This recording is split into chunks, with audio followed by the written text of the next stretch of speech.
Nobody cares about your jokes until they care about you as a person. The only way that you can get people to know and care about you is to tell the one thing that is unique to you, and that's your story. I look at words like a combination on a safe. The right combination of words can unlock fortunes in your life. People will put a lot of effort, spend a lot of money on marketing, and very little effort in the follow-up. And it's because sales guys naturally love to be in the action, and follow-up just sucks. It's just boring. The number one thing that people love is hear more about themselves than they do about you. Hey, what's up, Waste No Day fans? We have a special guest for you today. Joining us is Ryan Fenn. He is the founder of CHIRP, which is a great platform for communications. We're excited to have him on the show. He's going to be talking to us today about phrases, words, and just general do's and don'ts that can make or break your presentation and your sales in the field. Welcome here, Ryan. Thank you so much, Nate. Appreciate it. Glad to have you on, buddy. It's been a minute since we got to hang out. Yeah, glad good to to be see you. Honored to be here. Thank you, man. Appreciate it. Are you at home recording this? I'm at home tonight. Yeah. Awesome. Yeah. Rare opportunity. Got in from Phoenix just a little while ago. So I was down there for the Super Bowl party at Tommy's house, and here we are. All right. Yeah. Cool. Good to see you. Glad to have you on. I'm pumped to get to the topic of what the guest is going to talk about. And certainly that's the case tonight, but as much or more so, I'm pumped to hear your story because you've never told it to me.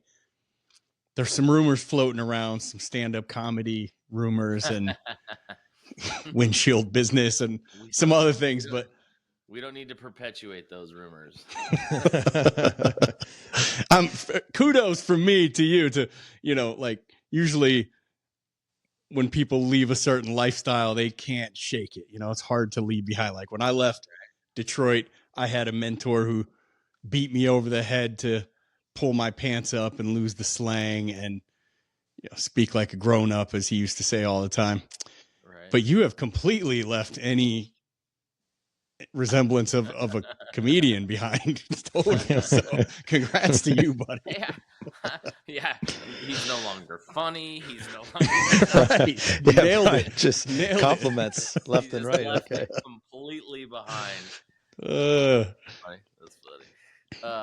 Ryan, we're excited to hear about your story and the things that you're going to bring with us today as we have a conversation around words.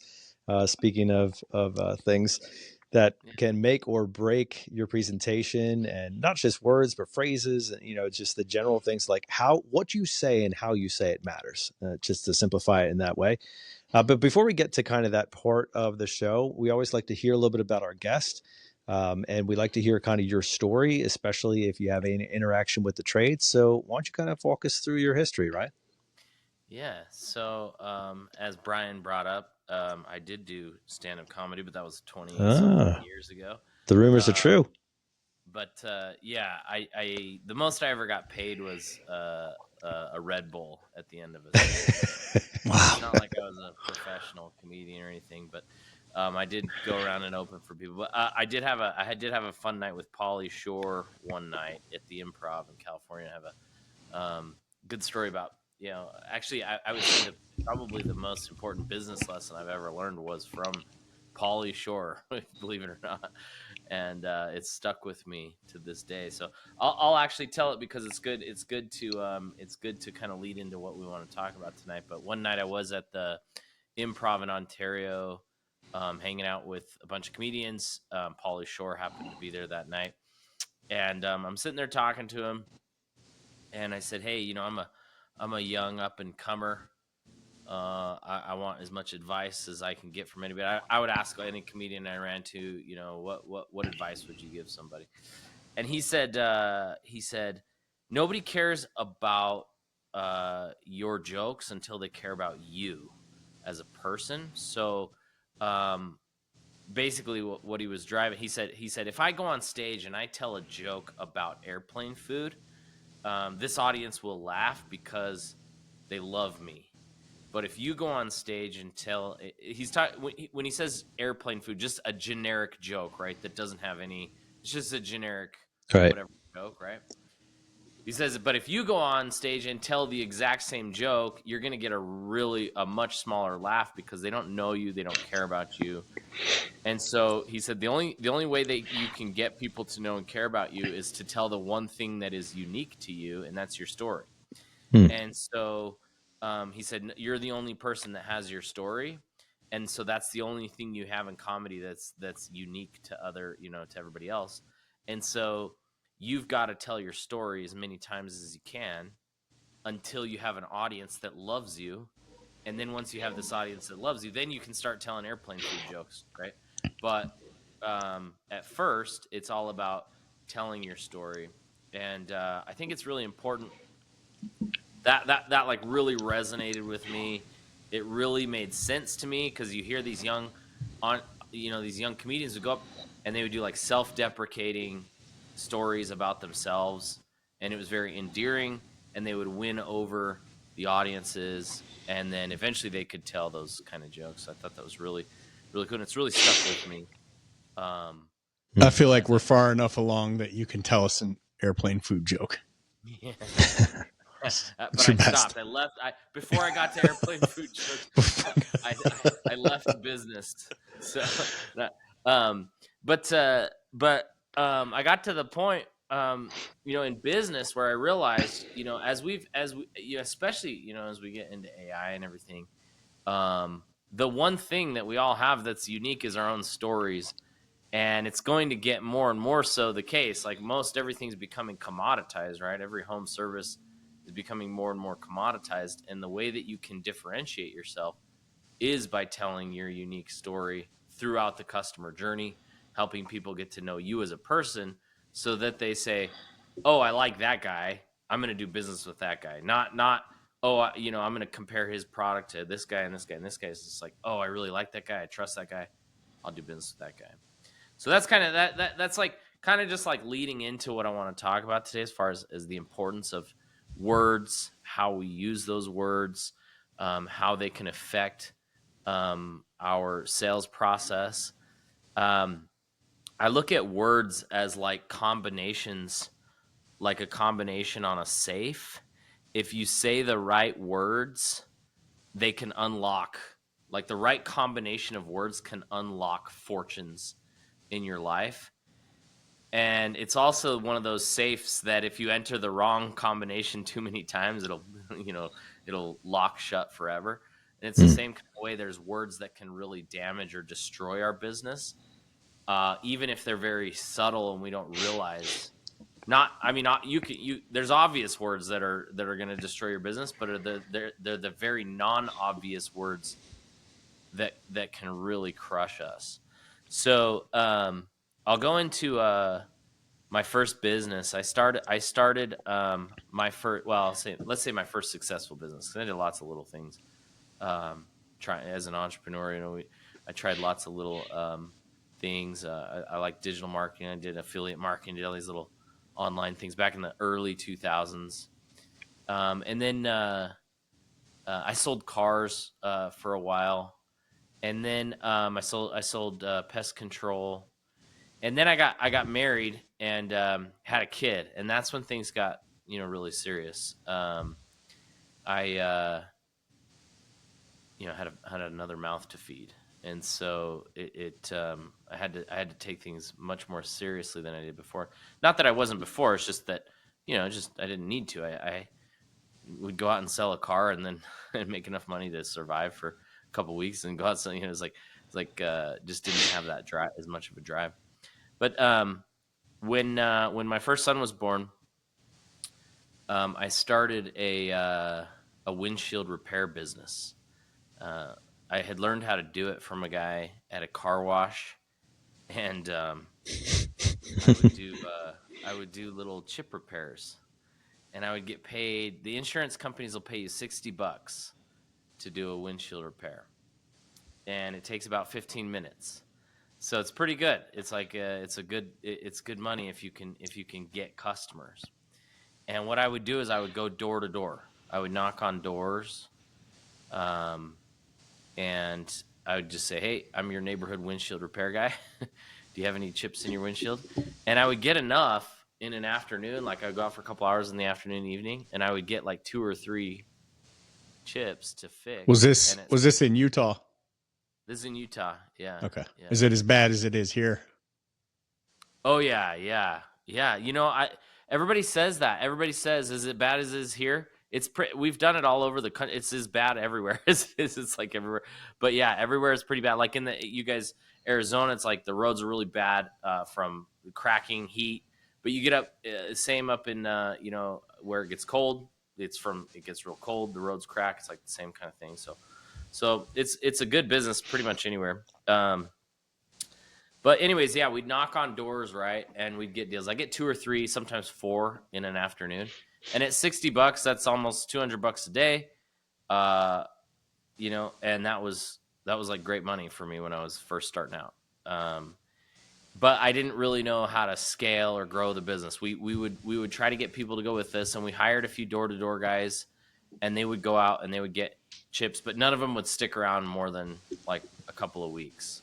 It was really hard to get people to do it. There wasn't enough incentive. And so one day it's coming in. My brother and I did that through that summer, and then it's getting to be cold, and I didn't really want to knock doors all winter long.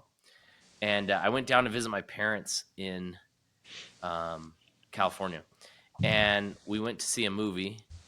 And as we're going to the movie, we went into a gas station, and this girl came up and she washed our windshield for us. And I was like, what the heck is she doing? And then she just moved on. And I saw that she was washing people's windshields. And I was like, I wonder what, and then I looked at her shirt and it said chip repair on her shirt. And I was like, oh, she's smarter than me. She's not going out door to door. She's letting the cars come to her, right? And I was like, dang, how many cars come into a gas station in a day? And so, hundreds really. And so I went home, and I went to this car wash gas station near my house, near the apartment my wife and I were renting. And I went up to the guy's name was Mike Sullivan at Mike's Chevron. And I said, hey, Mike, this is what I want to do. I want to get out there and I want to greet people and wash their windshields. And he's like, yeah, that doesn't sound like it's going to hurt my business at all. And so he let me post up, and I would go out there. I put on a Chevron shirt so it didn't look like the difference between me and a homeless person was literally that Chevron. That was the only differentiator. And so I would go out and I would say, hi, welcome to Mike's Chevron. Can I wash your windshield today? And I would get about 1 out of 10 people would say yes. And so it was like, dang, okay, if I see 100 cars, only 10 of them are going to let me wash their windshield. And then I got to find a chip within that 10. And I've got to, pitch and make sure I close a deal. And so I'm doing that for a while. And like so many people are saying no to the free windshield wash. And you guys have all heard it, and I don't want the lesson to be around this, but you've heard the assume the sale. Everybody talks about assuming a sale. But I switched just a few words on what I would say. And so I would say after about 100 cars, I was like, I've got to figure out something else. And so I racked my brain a little bit and said, okay, I'm going to just be a little more bold. And I said, hey, welcome to Mike's Chevron. Thanks for coming in. As a courtesy today, we're washing everybody's windshields. So instead of asking and saying, can I wash your windshield? I switched it to, as a courtesy, we're washing everybody's windshield. Right. Hardly different, right? Like the words are very subtly. If you don't know anything about sales, you wouldn't think that was any different, right? And that small switch went from 1 out of 10 saying yes to 90 or 9 out of 10 saying yes, 90%. So 9 out of 10 saying yes. And so now 100 cars gave me 90 windshields to look at instead of 10. And once I figured that out, I had my first $1,500 day in the gas station. And it was that switch that like went off that was like, okay, I A/B tested, right? I tested between the two. I got data, and I made a decision, and it helped me realize that had I not tracked, if I wasn't tracking these things, I wouldn't be able to get that data. I wouldn't be able to extract it and say, okay, this one did better than this. Obviously, you can feel it, but there's a point in your business where if you're not tracking, there's no way to improve the words that you're saying. And so I would track them. I would, checkbox. And that was a lesson I learned early on that I've used, throughout my business, throughout my time as an entrepreneur, to look and say, what words am I using? And especially if you're building an organization, if you're building a team, if you're building sales guys,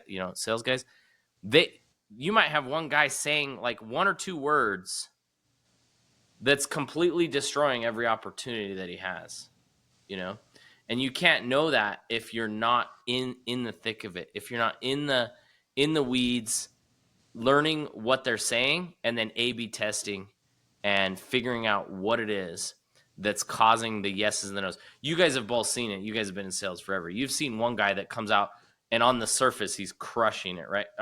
He's crushing it. Another guy's not, and on the surface their pitches sound very close, right?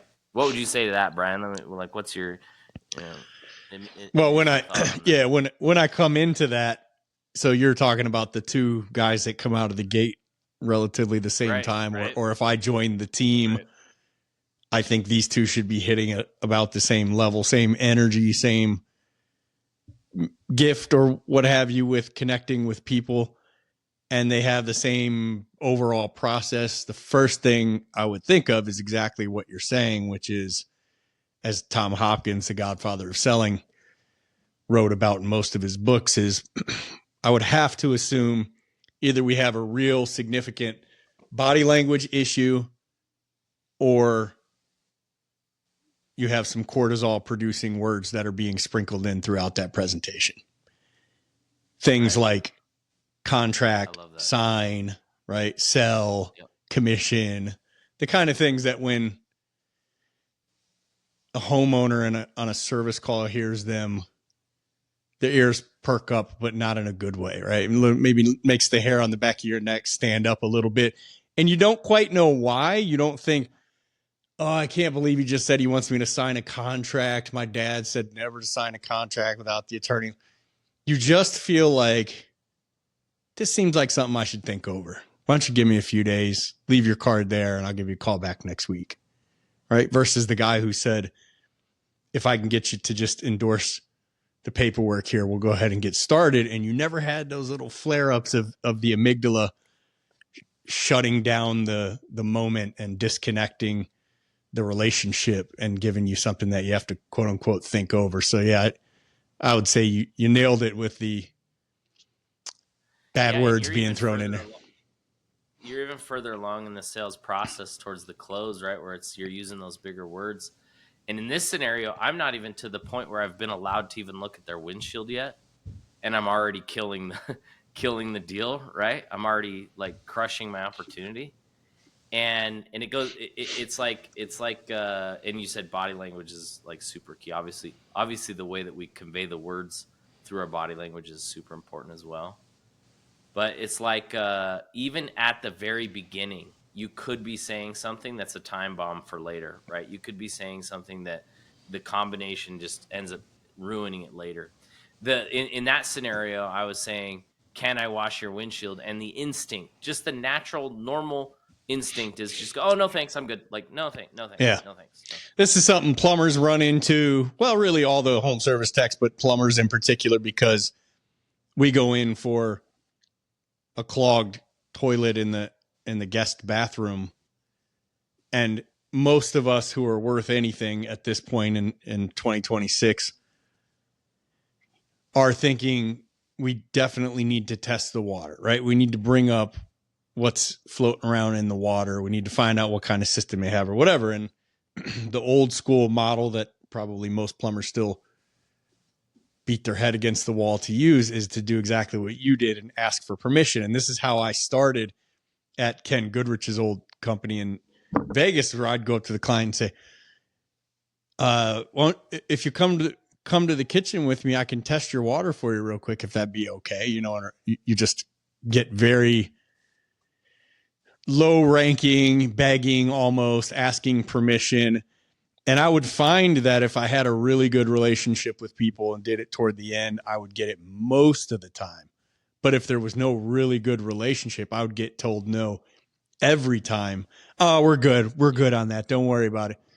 Versus when I, like you said, A/B tested, hit the notepad. I had my note to self notepad where I would go, wow, what happened? Right. And I would just start writing. And eventually I worked it to say, when was the last time you had your water tested?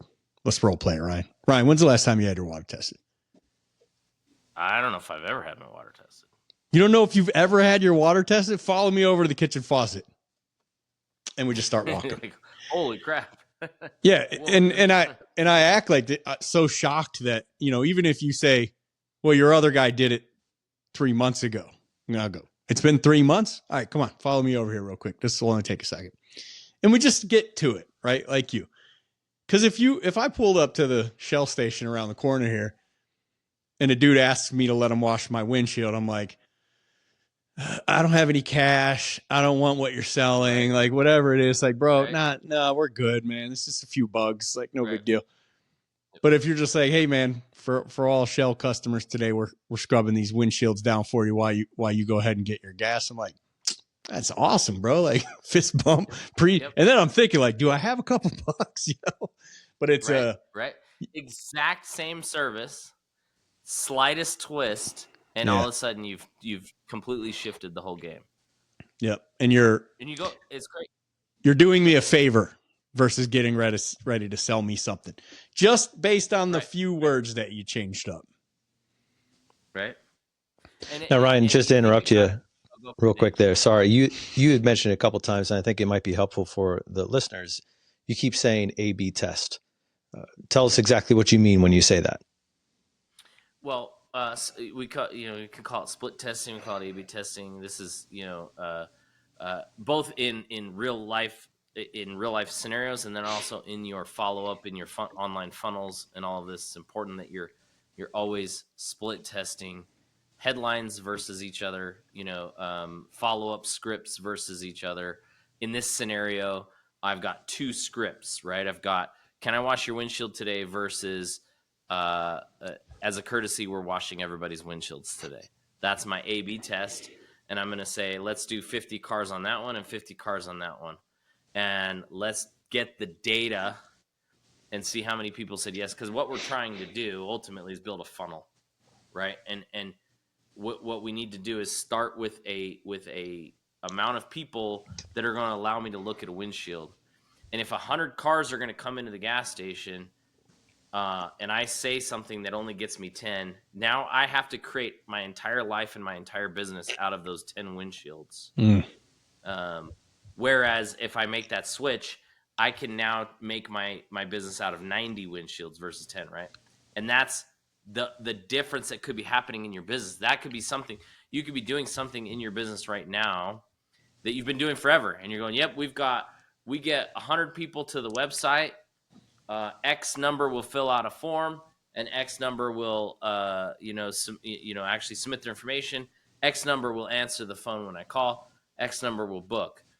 If 100 people are visiting your website and you're already kicking out 90 of them because of one word in your headline on your website or one concept of phrase, you're having to build your whole business off those 10 website visitors, right? And so what you do is you split test. You go, let's start here. We'll start with 100. We'll do, you want to be statistically significant, 50 to 100, to really get an idea and say, hey, okay, cool. Out of 100 samples, we got X number. And until you're at 100%, there's room for improvement. Until you're at 100% conversion rate on everything. If you get 100 visitors to your site and 100 of them buy, you have the perfect website that nobody's ever been able to accomplish, right? And so there's always room to go, okay, cool. I have 100 visitors and now I have 50 people filling out the form. All right, how do I get to 60? Well, let's split test that against something else and refine those words. What's cool, Brian, you brought up a good point. You used to sit down and write that Finally in your notepad, right? And refine the language. We all have a cheat code now. I hate to say it, but AI can really advance that process very quickly if you want to refine your sales copy. I have all of my sales guys, when they write emails to their clients or to their potential clients, I have them write them out. I still want them to think through the process. I don't have them sit down with AI and just go, write an email for my customer. I have them write the email, and then I have them put it into AI, but I have them explain who the client is, what they're, kind of give some context around the email, and then say, help me sharpen up this email a little bit. Yeah. And inevitably, the number one thing that's going to happen is it's going to pull out some phrases that don't, like, the number one thing is you can be too wordy with the same message, right?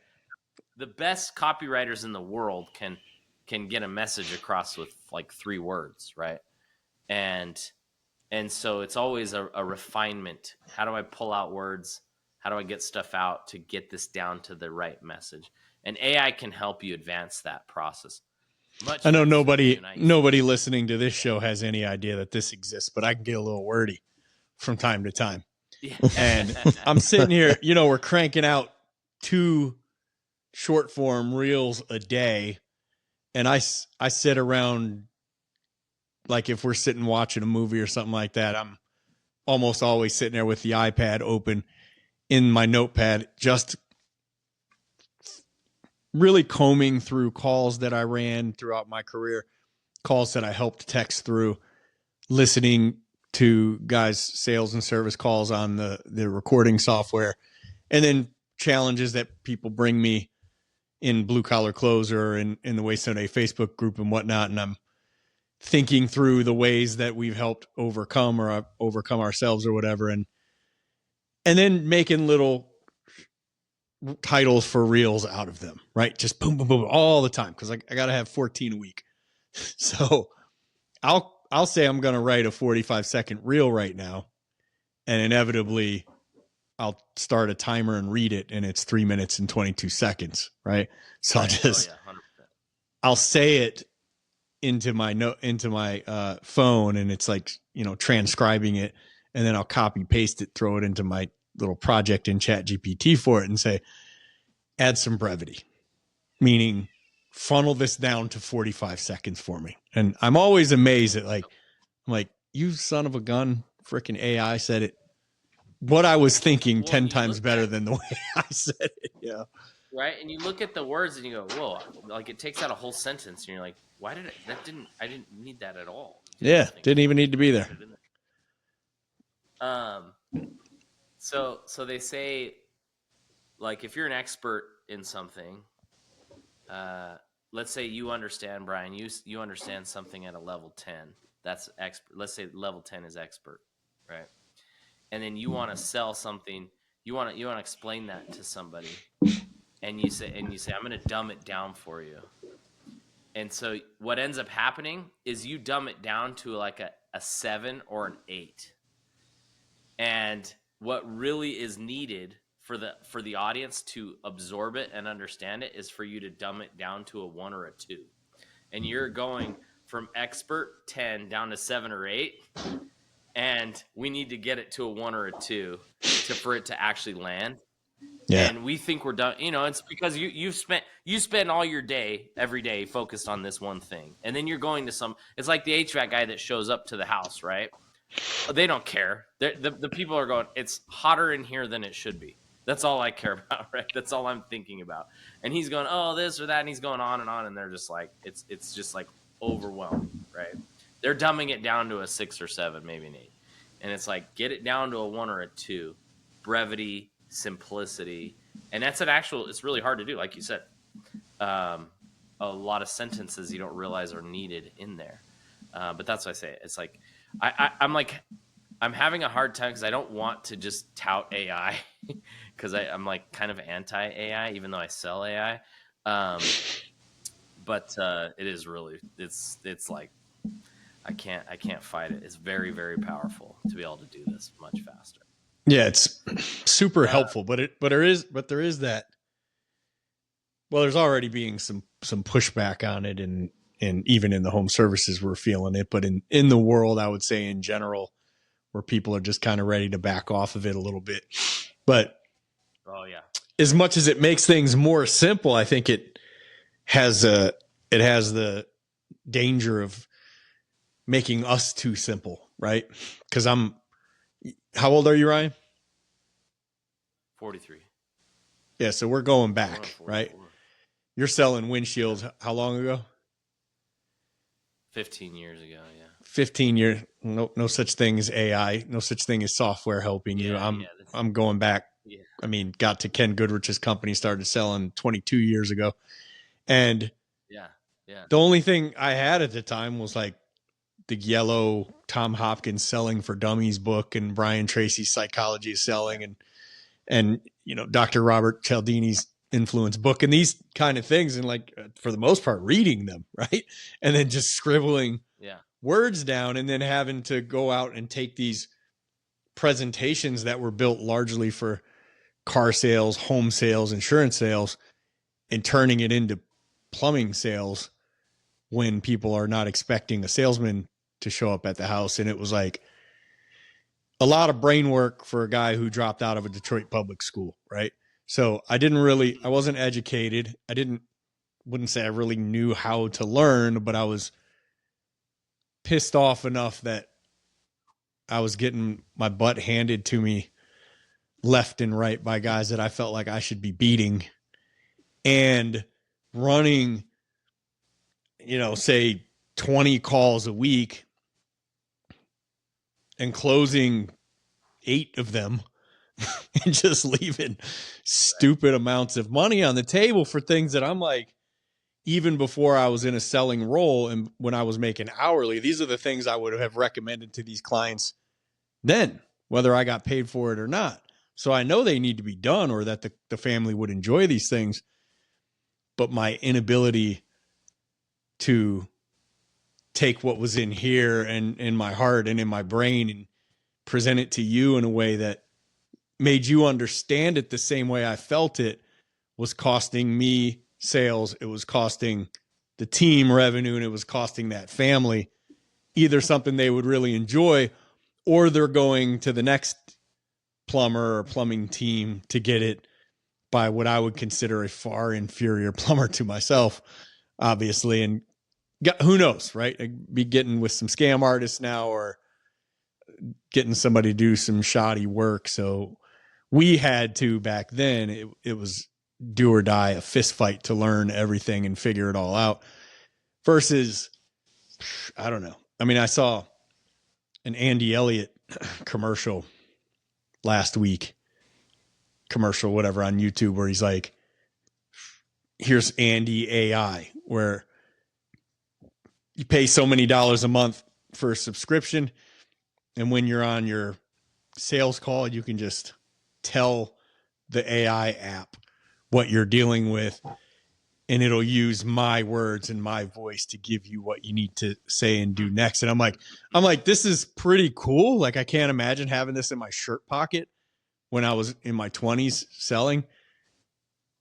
But, I don't do the call by call management, right? Where you have someone in the office kind of overseeing the sale. And I'm not opposed to it. Like, it's a good thing for a business for sure. And it's great for the guy who's doing it, but I'm so much more on I want idiot young men like myself with no advantage to learn to communicate like a killer, right? To learn to communicate like a very well-spoken debater almost, and be able to articulate ourselves in a high level. And I just feel like if you have Andy Elliott in your freaking shirt pocket, you're never going to develop into a super high level communicator because he's going to do it all for you, right? Now you still have to deliver the words. It's a hard it's hard for me right there because we might be sounding like the same guys that said that the calculator was gonna ruin people for math, right?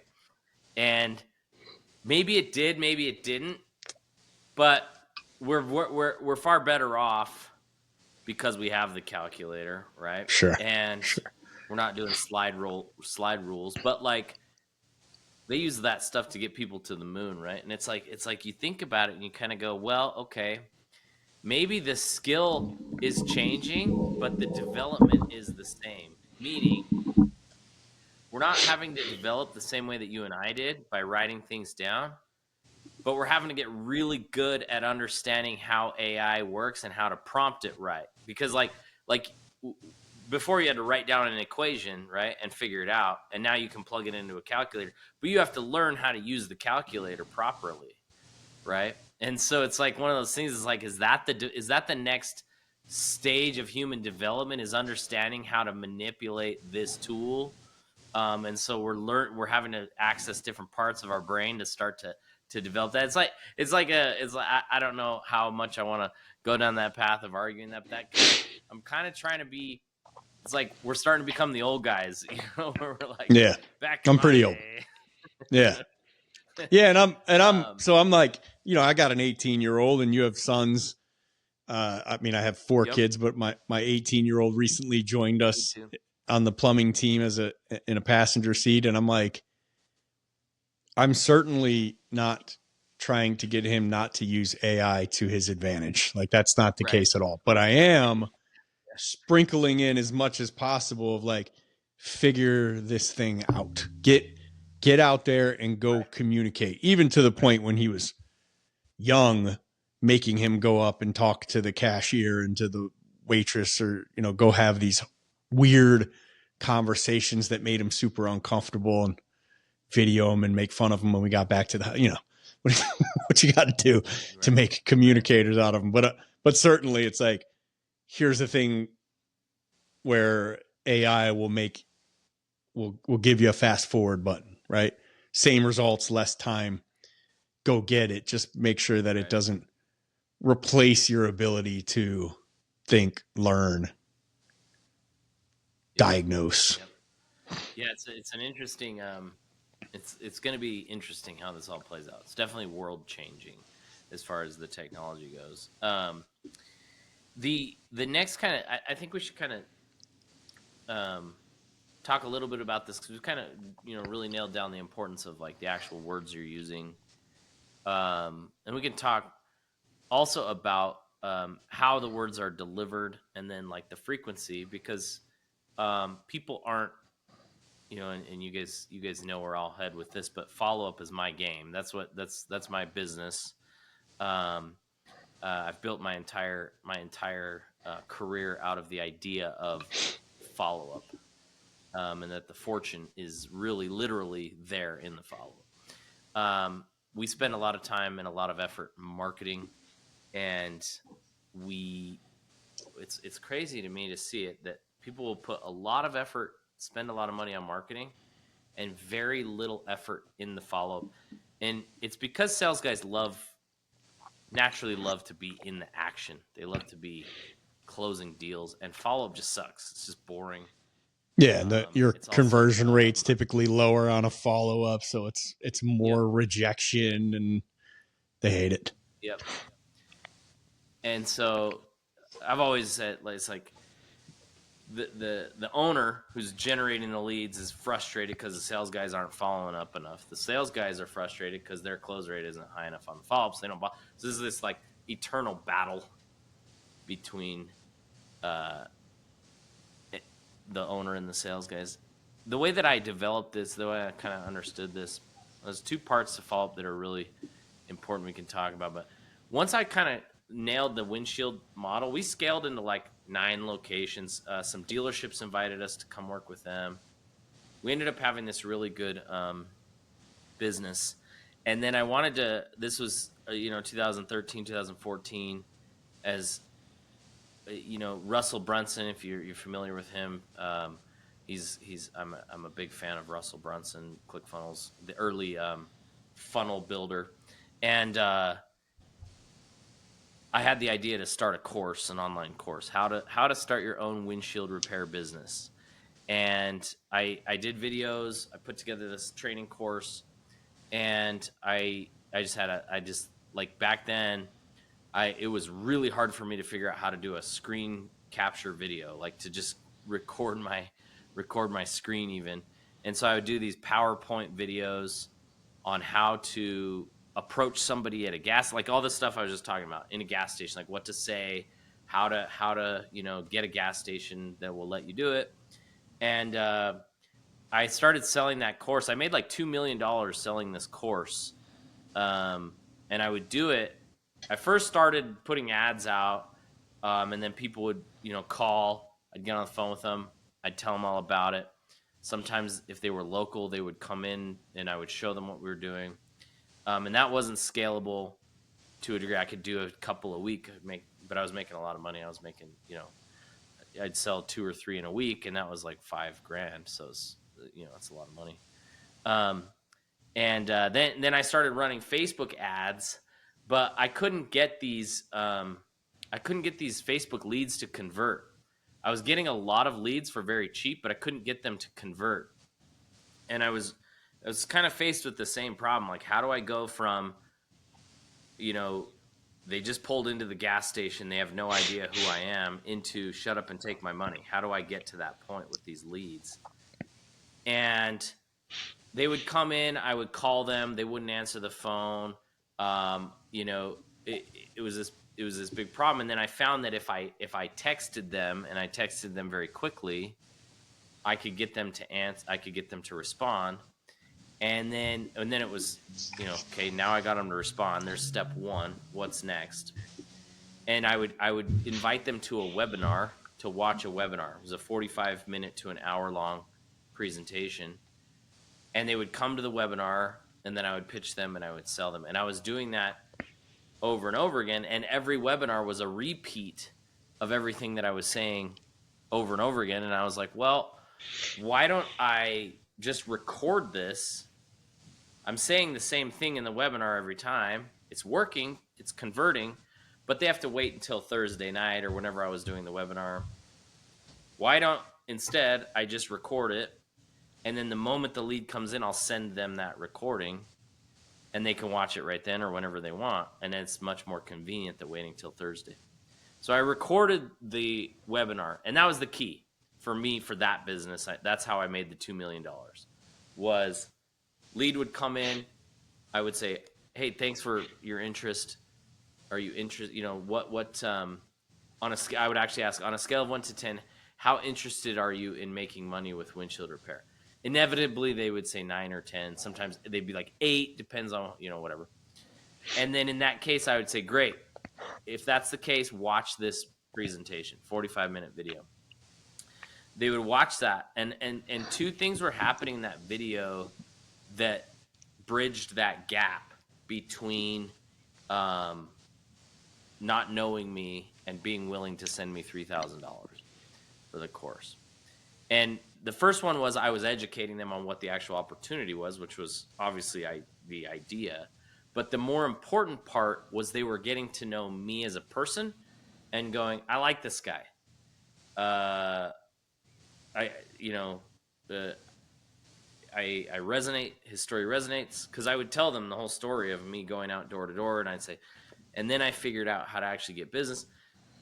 And that was more important than anything else in this whole process, was me connecting on a level, because at the end of that webinar, it didn't matter what I was selling. They were sold on me, and then it was easy to sell the product itself.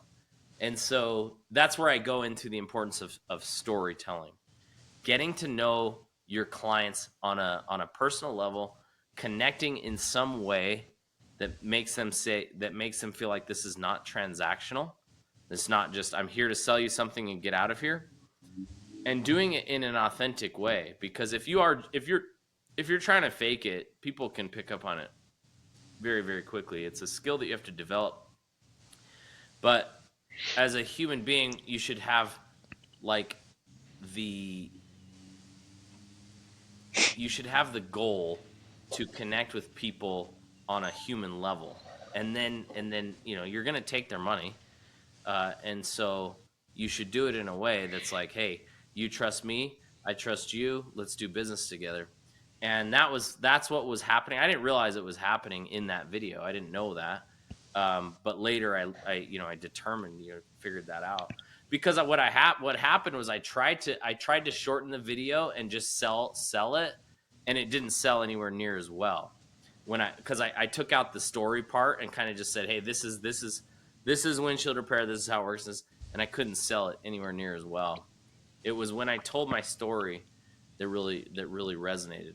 And so I always tell people, I say, any chance that you're getting along the customer journey from the moment they become a lead all the way through, uh, tell a part of your story. We like to send short videos. We like to send, when somebody schedules, we have the owner send out a short video. We call it the owner handshake, um, where they're sending out a short video. Tommy Mello does it. Hey, I built this garage door company from the ground. Tell part of your story. If you can introduce your family in any way, to say, hey, this is my family, these are my kids, we built this, or my grandpa started this business back in 2000, or 1941, whatever can make the person feel like, oh, this is a human being who cares about his business, and therefore probably cares that he does a good job, and so on. So that's kind of the other part to this is, we think a lot about selling, um, and we don't think a whole lot about connecting, which I think is far more important. So Ryan, those are excellent. Lots Yeah. of great takeaways there, and try to bring this back around to like a technician driving to a call right now. And I think from an owner's perspective, from an operations or sales perspective, you got my mind turning and thinking through some of these things. But if I'm a technician in a truck right now and I'm thinking like, well, I don't really oversee videos and stuff like that, and my company won't even let me. My company won't even let me call the homeowner prior to me showing up. It's all about like first time they see me is the first time they've heard from me. FaceTime and those type of, like, not actual FaceTime, like, I mean, in-person FaceTime. That, and so like, all right, where do I apply this? How do I A/B test when I only see 3 people a day? That's not a lot of quantity.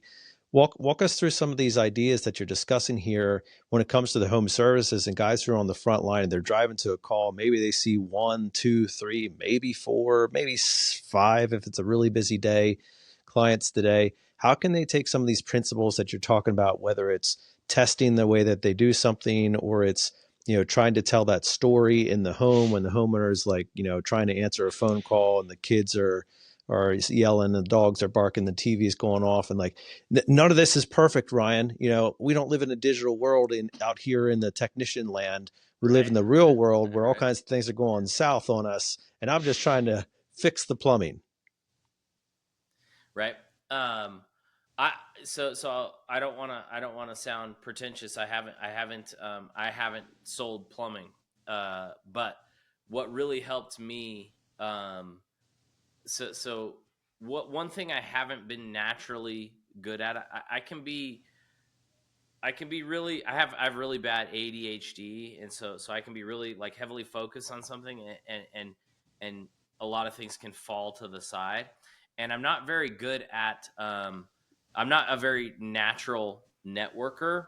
So when I'm at like events and shows and stuff, um, I get, I'm not very good at connecting, like talking for really long amounts of time, and I don't drink at all, and so when people do start to drink and have a good time, I have a really hard time like, connecting and networking, and so I've intentionally tried to improve this, and this helps both in sales and in networking, but I think it could be, a really good answer to your question.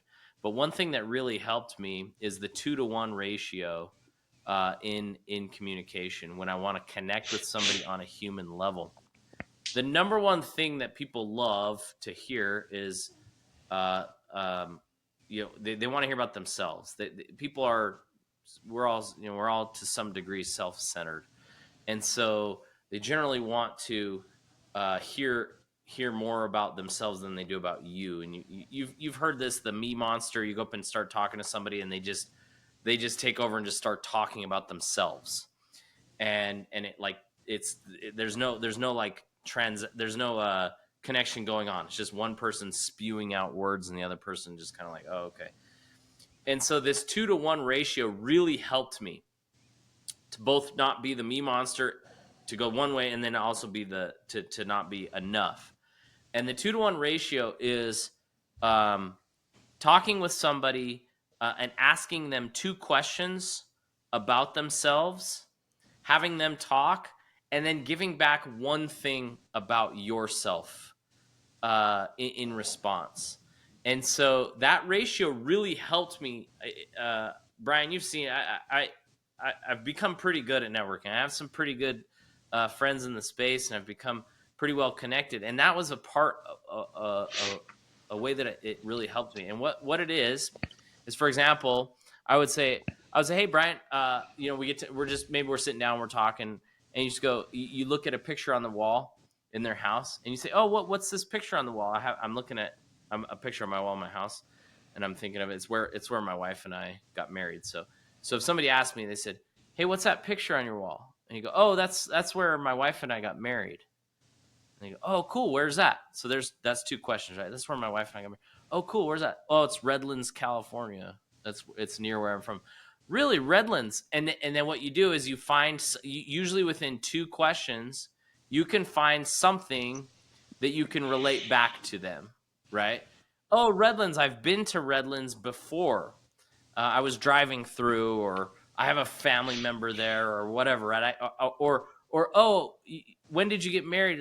And you find something, and then you go back to 2 more questions, and you do 2 more, and you keep digging deeper. But each time, every 2, you respond back with 1 other thing.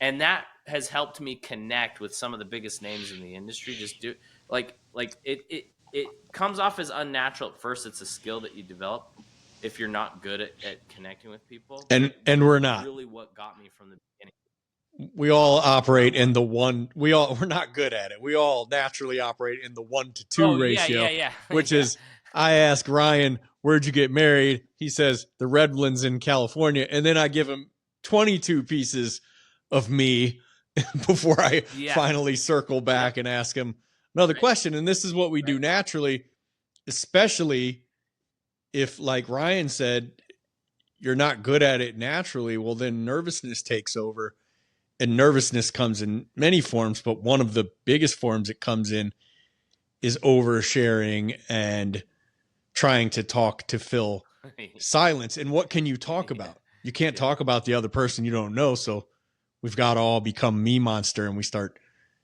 oversharing about ourselves to the point where somebody's like, wow, that dude's like an egomaniac, you know? And like, maybe that's possible. Probably more likely is that dude is nervous in these situations, and the only way to calm the nerves is to just start running off at the mouth, so you don't have to think about the nerves, right? And then Nate, to answer your question a little bit further, I would say, even though they're seeing a small number of people split testing, you can always be doing some testing.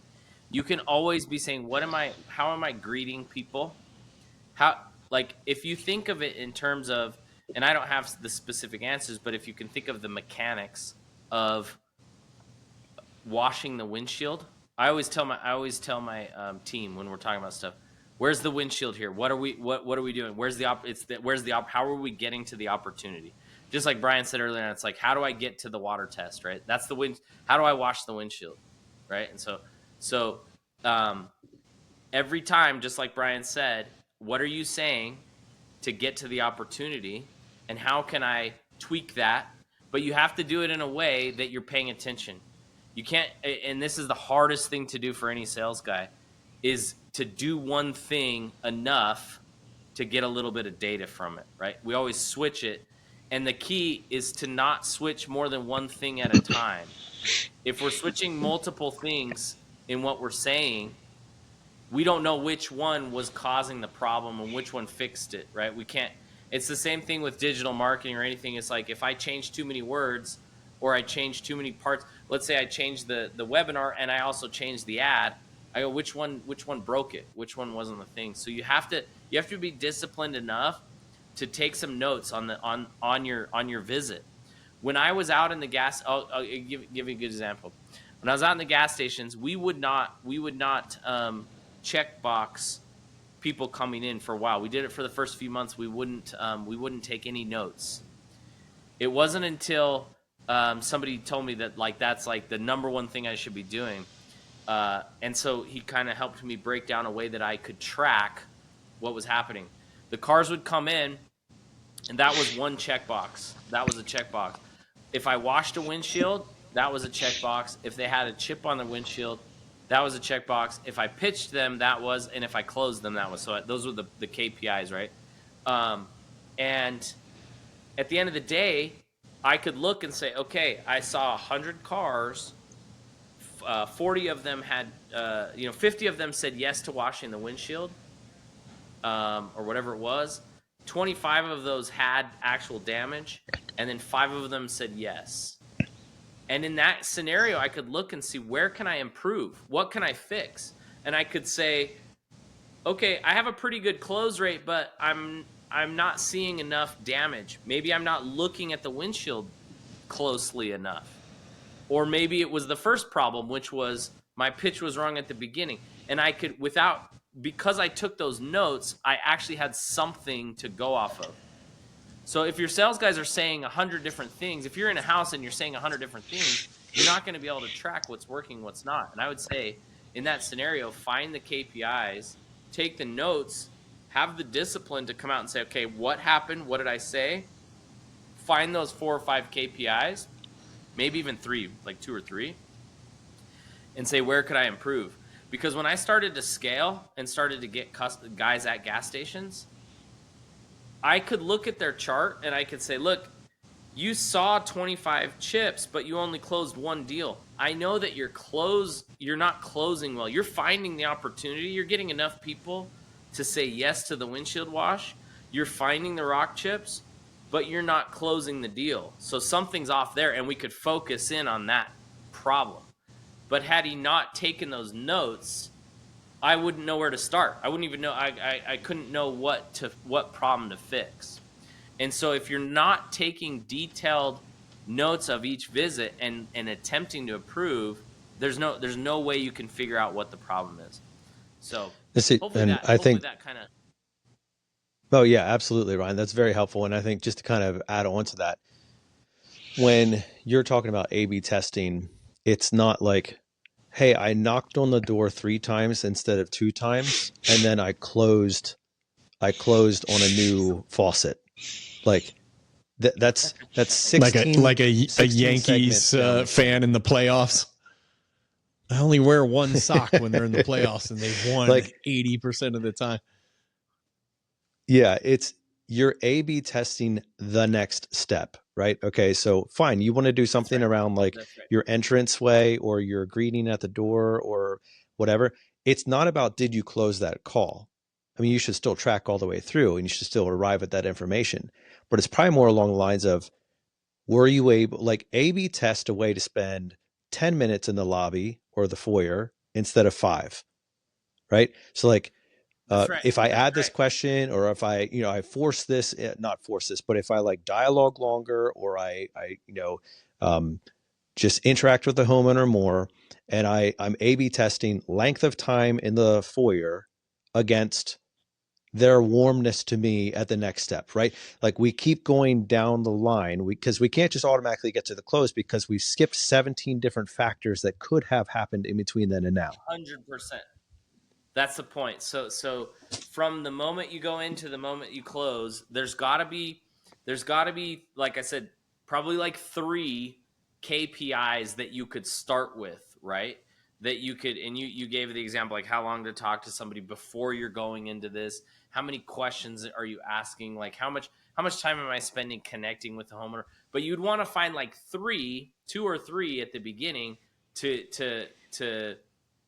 start with. And then within those, like I said, until you get to 100%, there's always room for improvement, but you can't do all of them, right? You can't be like, okay, like you said, I'm going to knock on the door 2 times or 3 times. That's one. And then I'm going to, like there, you could kill yourself coming. And that's why they call them KPIs, key performance indicators, like the moments during the sale that actually make the homeowner go this Right. way or this way.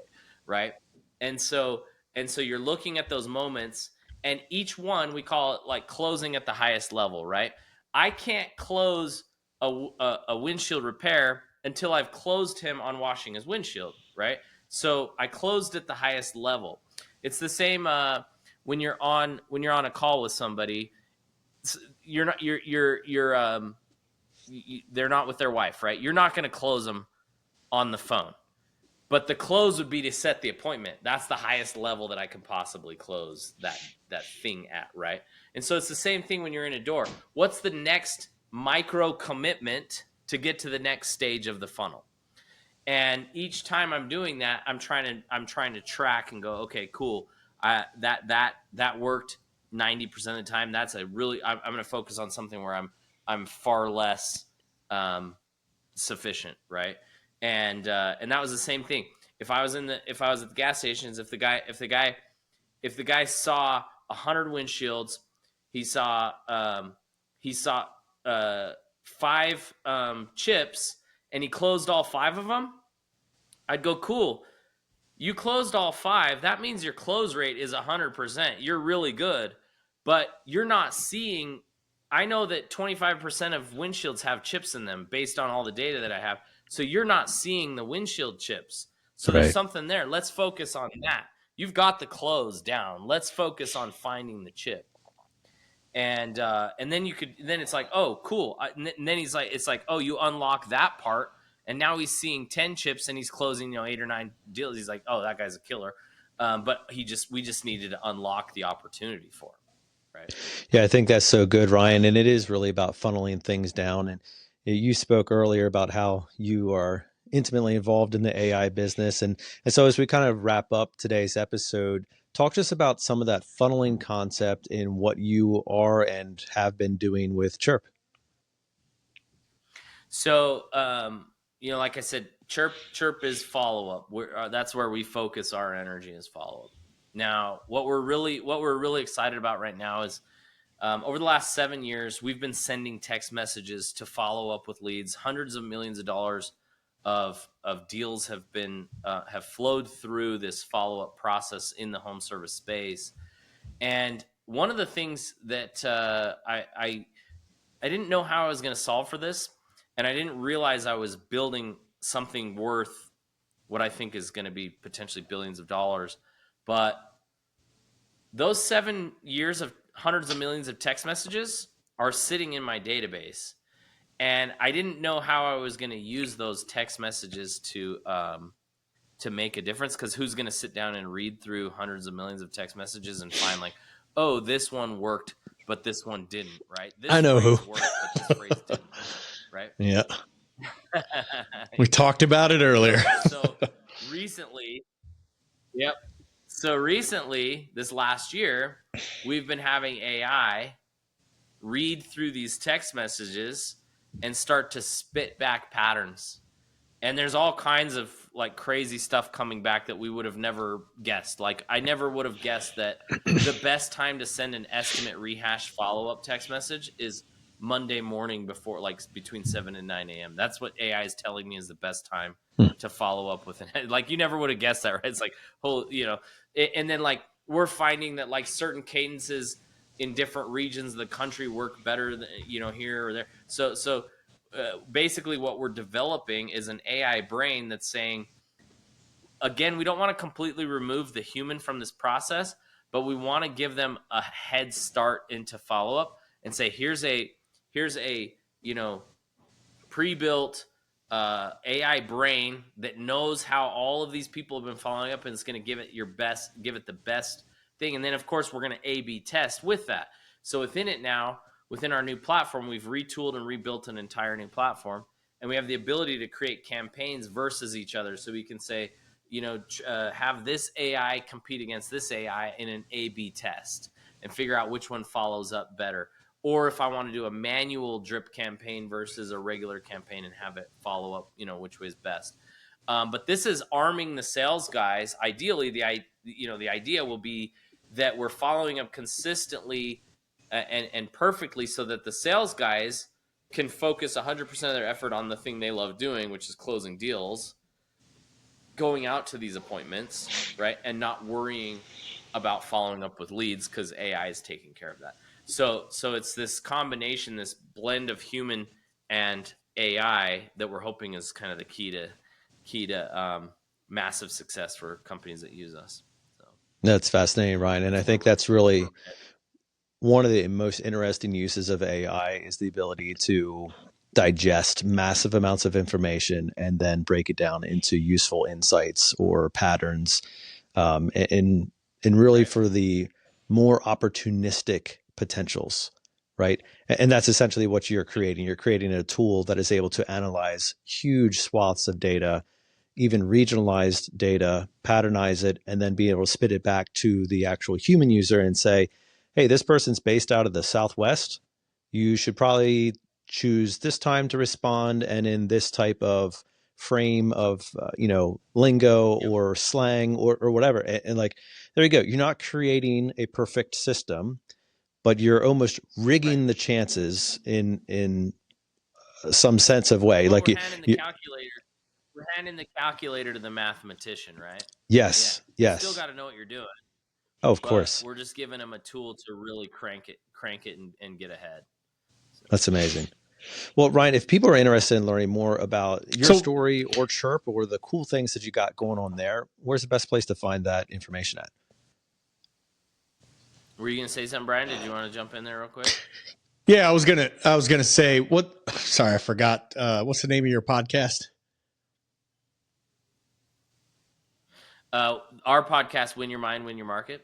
Yeah. Win Your Mind, Win Your Market. Okay, yeah, I've been on there before, right? That's the one. Yeah. I wanted to ask, are you guys talking about, like, I love that statistic of, which might be the only one really you've shared from the data you've collected, and I'm sure you've probably got dozens, maybe hundreds of data points already, but that Monday morning between 7 and 9 a.m. I might scrub this part from the episode because my competitors listen to this show, so we're going to redact all this. But just that little piece alone is fascinating, because if you're just using our human brains to say when's the best time to get that text, you probably go like Friday afternoon, right? You don't want to bug them on a Sunday, not a Monday morning, right? But it makes sense, because in Monday morning, between 7 and 9, I'm getting a lot of stuff done for the entire week. And if you want something done, give it to a busy person, right? Yeah. So on the podcast, are you guys, are you and Justin sharing these kind of things often? Yeah, we're sharing them. And then of course, our users are going to get access to, it's kind of like the black book of follow-up that we're developing, right? The users will get access to that. We're having all kinds of like inner circle stuff, and we'll, I'll get you involved there, Brian, on that kind of stuff. But yeah, we're putting it together into a consumable. Right now, it's a lot of raw data, and then we're chiseling it down to what we want to actually like hand to people and say, hey, this is the black book of follow up. And I'll be sure to include you on what we're getting there. So, all right, appreciate it. But Nate, yeah, to learn more about that, what we do at CHIRP is we're also kind of flipping the script on software. We're becoming more platform based. We're becoming more of like a partnership with you. So we're going to provide you the software tools, which is CHIRP, but we're also providing you coaching and kind of holding your hand through the process of deploying AI into your business. And so we do instead of just saying, hey, come sign up for a demo at CHIRP, we do what's called a revenue optimization analysis. It's totally free for your business. We use AI that we've trained to analyze some things about your business and find where you're leaking revenue. This is a cool free thing. If you don't end up using CHIRP, no problem. We'll hand that to you. You can use it. It will help you develop ways to plug holes in the business. Of course, we will offer you automation and tools to plug those leaks in your business. And if you decide you want to go with CHIRP to do that, that's great. But if not, the analysis is free.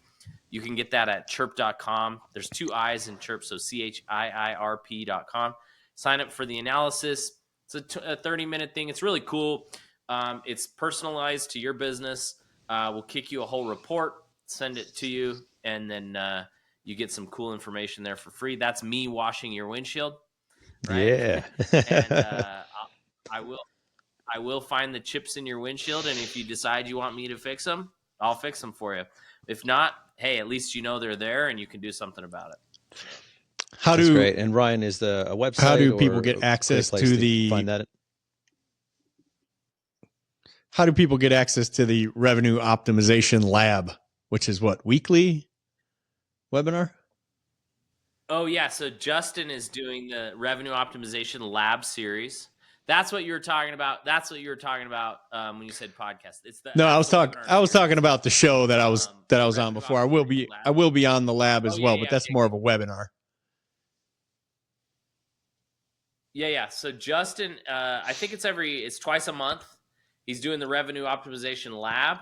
We're doing live analysis. We're having really awesome people come on to the lab to teach you various things. Tommy Mello is on it for the first one on recruiting. Paul Kelly is on it tomorrow. That's really cool. You can sign up for that at CHIRP as well. So that's a really cool free one if you want to jump on these webinars that Justin's doing. Paul Kelly will be on tomorrow, and then he's doing them, like I said, every 2 weeks. We've got a ton of really great guests coming up over the next few months. So that one's another free option for really, really high value stuff from really great operators. Love it. Anything else you think, Ryan.